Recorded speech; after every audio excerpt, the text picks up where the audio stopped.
Okay, let's unpack this. Imagine you've always thought of race as something purely biological, tied right into your genes or how you look. Most of us probably have, right? Mm. But what if I told you that just wasn't always the case? It's kind of astonishing to think the very idea of race, as we understand it now, wasn't originally about biology at all. It's a really crucial distinction. And look, regardless of how you personally understand race or, how you choose to navigate it, it still profoundly impacts our daily lives. Totally. Just think about how people interact, where they live, maybe the stereotypes they bump up against. It's fundamental to our social structures, both here in the U.S. and, well, elsewhere too, though we're really going to focus on the U.S. story today. Right. So our mission today essentially is to take a journey back, really try and understand how we got to our current incredibly complex understanding of race. We'll start with the earliest meanings and then trace these, well, sometimes surprising and often uncomfortable historical shifts to see how it all shapes our world now. Get ready, because this is where it gets really interesting. Yeah, it really is. So to really get this transformation, let's go way back. What did race even mean before all this started? What were those first definitions like?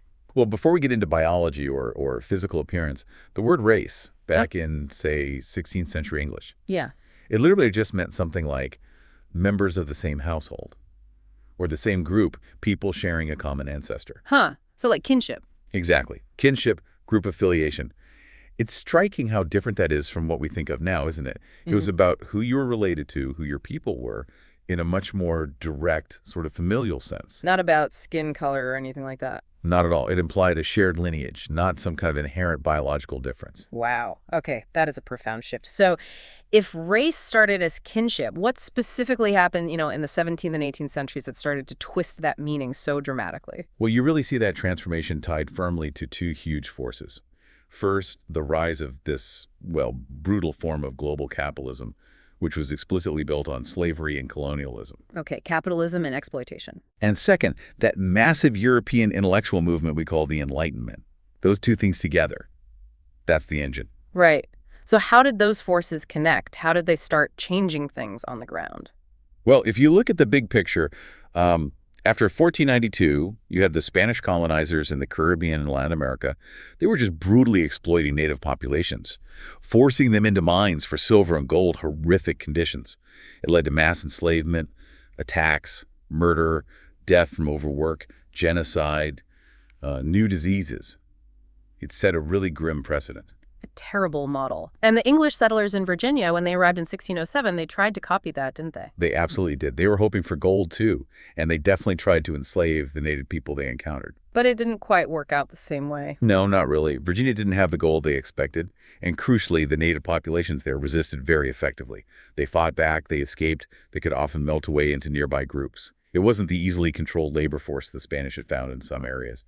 So the English needed a plan B to make the colony profitable. Exactly. And that plan B turned out to be tobacco. Ah, tobacco. The cash crop. Became incredibly profitable. But, and this is key, it needed a huge amount of labor. Really intensive work. And since enslaving native people wasn't working reliably, They started looking elsewhere, which led them to two main sources. Indentured servants, mostly from Britain, and increasingly enslaved people brought forcibly from Africa. Okay, now this distinction feels really important. Indentured servants versus enslaved Africans. How are they different? Hugely different. And this difference is critical to how race develops. Indentured servitude, well, it was technically a contract. It had a fixed term, usually several years. Even if the terms were awful sometimes, right? Some people were forced into it. Oh, absolutely. Some were convicts, some were children basically sold into service. Huh? But many others did come willingly, trading years of labor for passage to America. And the crucial part is, many finished their terms. They became free, some even acquired property. Yeah. There was an end point. Okay, so a contract, an end point. How did slavery compare? It was a completely different category, Yeah. fundamentally different. Slavery, specifically for Africans, was for life, no end point. For life. And enslaved people were legally defined as property, not as human beings. This denied them any rights, any personhood.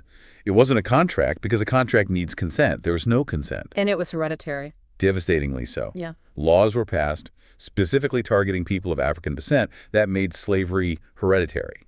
If your mother was enslaved, you were born enslaved. It locked families into bondage for generations. That difference is stark. Lifetime, property hereditary versus a temporary contract. Precisely. And as this incredibly brutal system of chattel slavery expanded, there was, naturally, some resistance, even pushback from some Europeans. So how did the people benefiting from slavery deal with that resistance? And that's right where we see the emergence of what gets called the pseudoscience of race. It really picks up steam around the 18th century. Pseudoscience. Yeah. As the use of enslaved labor grew and faced challenges, this set of ideas conveniently popped up, linking physical features, skin color, hair texture, things like that, to behavior, intelligence, and crucially, legal rights. It was used to justify the exploitation that was already happening. Wait, so the justification came after the system was already in place, not the other way around. That is such a crucial point.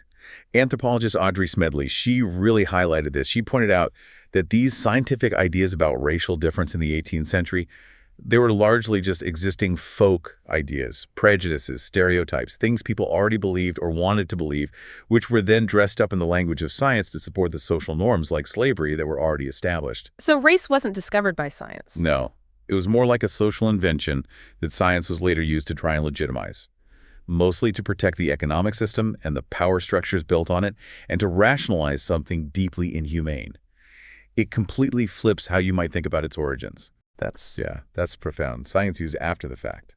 Okay, so how did the Enlightenment fit into this era that we think of as being about reason and logic? Well, the Enlightenment push, especially in scientific communities, was all about classifying the natural world, using reason to create order. Think Linnaeus classifying plants and animals. They created these elaborate hierarchical systems for everything. Putting everything in its box. Exactly.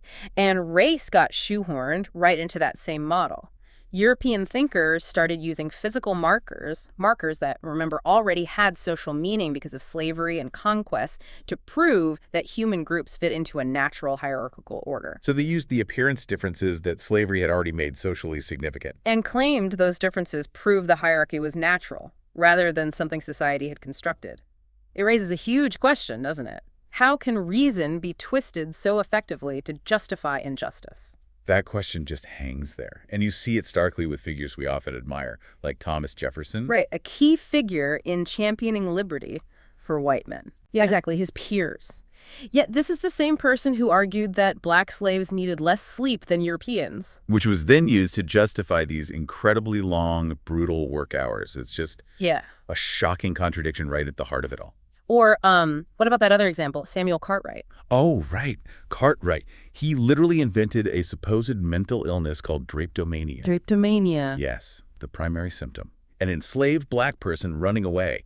Wanting freedom was pathologized as a mental defect. Unbelievable, as if escaping bondage wasn't the most rational thing in the world. Exactly.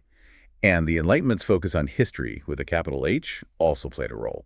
Big-name philosophers like Kant and Hegel, they argued that certain non-white groups stood outside of history, that they essentially had no history or culture worth considering. Outside of history, what did that even mean in practice? It meant they were deemed inherently less valuable, subordinate, almost like raw materials or natural elements rather than agents in their own right. They were framed as the natural sacrifices needed for its supposed progress, usually defined as European expansion and dominance. So these philosophical ideas, these pseudo-scientific justifications, they didn't just stay in books, did they? They got written into law. Absolutely. Codified, especially the 18th and 19th centuries in the U.S. For instance, the very first U.S. naturalization law, 1790, it explicitly limited citizenship to free white persons. Right there in the first citizenship law, white only. And we already mentioned the laws establishing hereditary bondage based on the mother's status.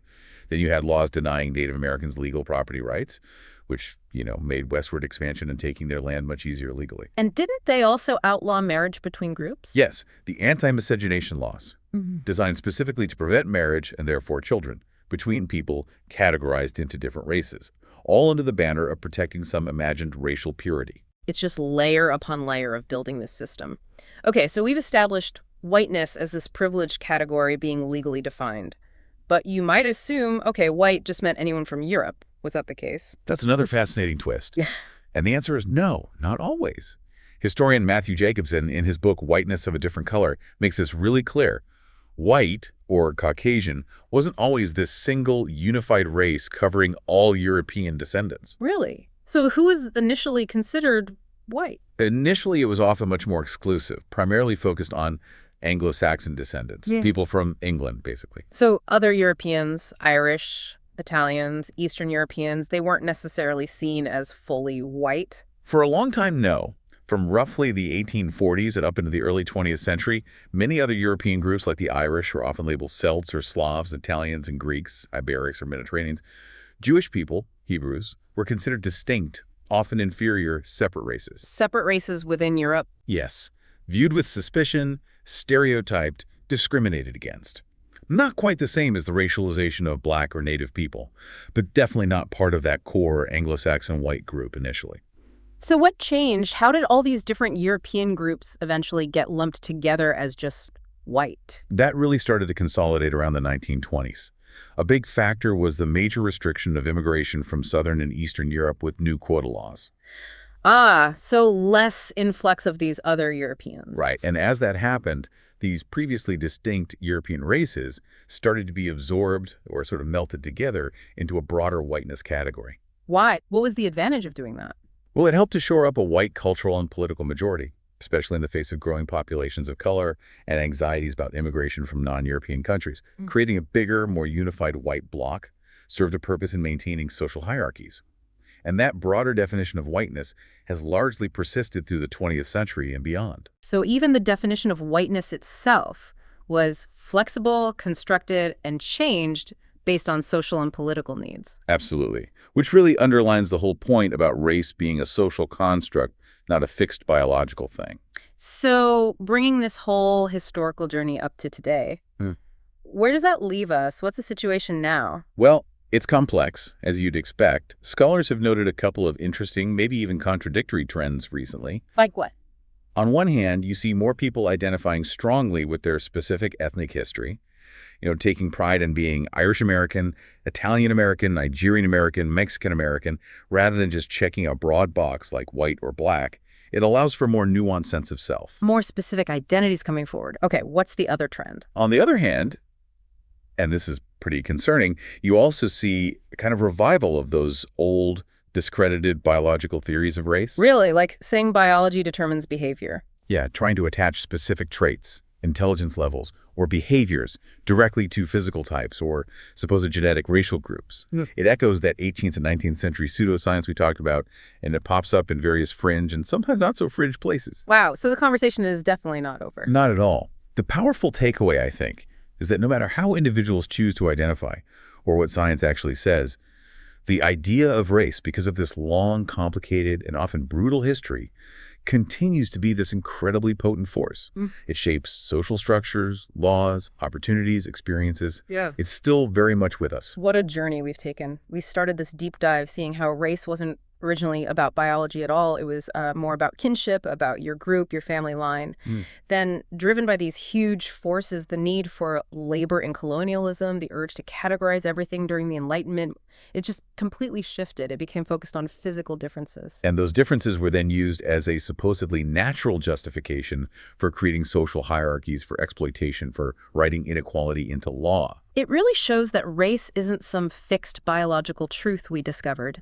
It's a powerful idea that humans constructed, an idea shaped by history, by power, by specific social and economic needs. Exactly. Which kind of makes you wonder, doesn't it? With other things that seem totally natural or fixed to us today, might actually have similarly surprising, constructed histories and complicated legacies. That's a great question to ponder. We have covered so much ground today. We really hope this deep dive has maybe sparked some new thoughts and encourages you to stay curious. Keep digging into these vital topics. Keep reflecting on how these deep historical roots continue to shape the world around us. Absolutely. Stay curious. We'll see you next time on The Deep Dive.